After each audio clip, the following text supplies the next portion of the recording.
Hello, Mojo from ThreeChordGuitar.com. Today we're looking at a very cool song actually, or at least the opening riff. It's Sunday Bloody Sunday by U2, and that haunting opening riff. The riff itself is actually pretty technically simple, not unlike most everything that The Edge plays, and I don't mean this as a diss of any kind, as much as he's the first one to acknowledge the fact that he's no Eric Clapton, nor does he intend to be. He's more interested in textures, he's more interested in creating tapestries of sounds, as it were, and he does that just about better than anybody else. This particular riff is no exception to that rule, and so we're going to be looking at it. Hardware-wise tonight, we're enjoying the Paisley Crook Telecaster, and I'm going to be playing in position 2, meaning I'm going to get the TV Jones and the Lola bridge pickup at the same time. And amplification wise, the good old Dr. Z Carmen Gia is back to help us out. Alright, so how do we play this riff? It's actually a fairly straightforward riff, as I mentioned. There are different ways to play it. I'm just going to show you one way that I feel is fairly easy to play this riff. Alright, so the first thing we're going to do is we're going to place our index finger on the high E string, 2nd fret. Okay, so 6th string, 2nd fret. The Johnny Cash finger is going to be on the B string on the 3rd fret.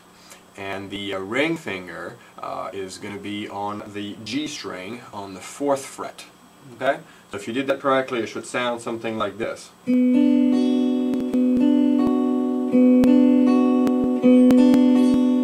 As a matter of fact, that's probably what you should be doing right now, because that's how the riff starts. And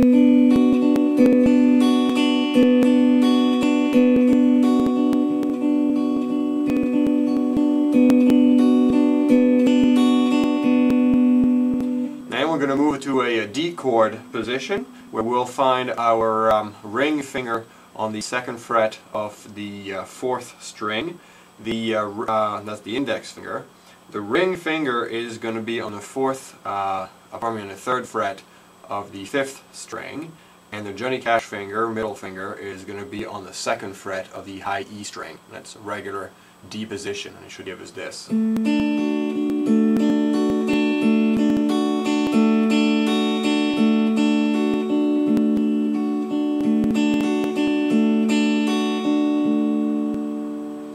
then if we lift the index finger and we lift the Johnny Cash finger, we're left with only the ring finger on the fretboard, and it should be fretting the 5th string at the 3rd fret. And if we continue the same finger picking pattern,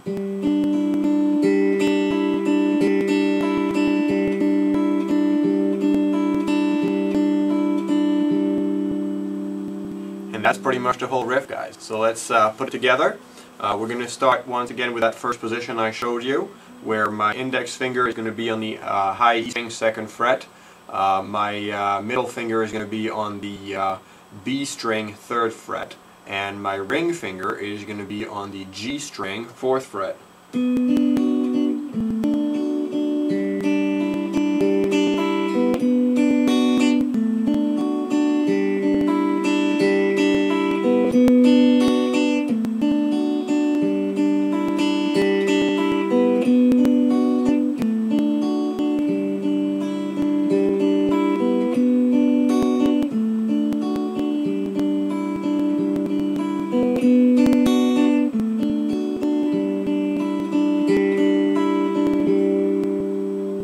And that's pretty much it. The chords behind it are going to be a B minor and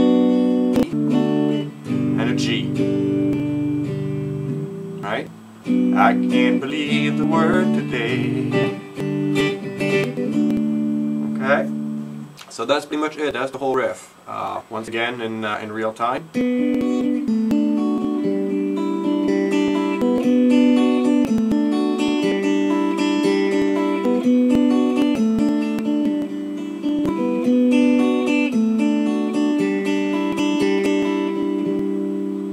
Now, for those of you who fingerpick, what I'm doing is I'm basically telling my fingers, you're stuck on my right hand fingers, you're stuck on one string. So the thumb is handling the G string.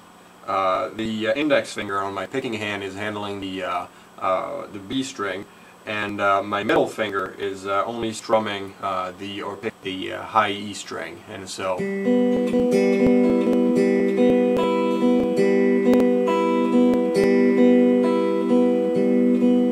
that's the pattern. So we're saying thumb, index, ring, or middle finger, thumb, index, middle, index, thumb, index, middle, index, thumb, index, middle, index, thumb. You get it. That's the pattern. Again, the chords are B minor, D, G, and that's about it. That's the whole riff right there, guys. One quick last little note. Some people, instead of doing that first position I mentioned, they go in a regular D shape, and they add their pinky on the G string at the 4th fret, which basically, if you were to lift off the ring finger once you're in that position, you're basically in the same fretting position. Okay. The only reason why they do that is because to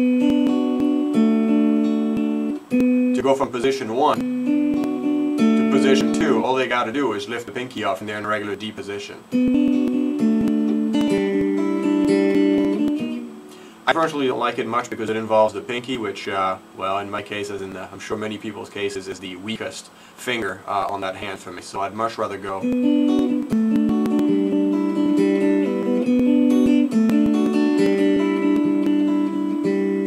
Good thing I didn't screw that up, since I just said, just a lot easier like this, and bam, no, this time it actually worked. So the gods of guitar were with me on this one. But anyway, you get the drift. You can try it both ways, see you know, which way makes the most sense for you, feels the best, and then the rest is all practice. Enjoy, guys. See you around. Be well. And as always, if you need any help, let me know. If I can help, I'll be happy to do so. Easiest way to reach me is on the forum at ThreeChordGuitar.com. Take care, guys. Bye.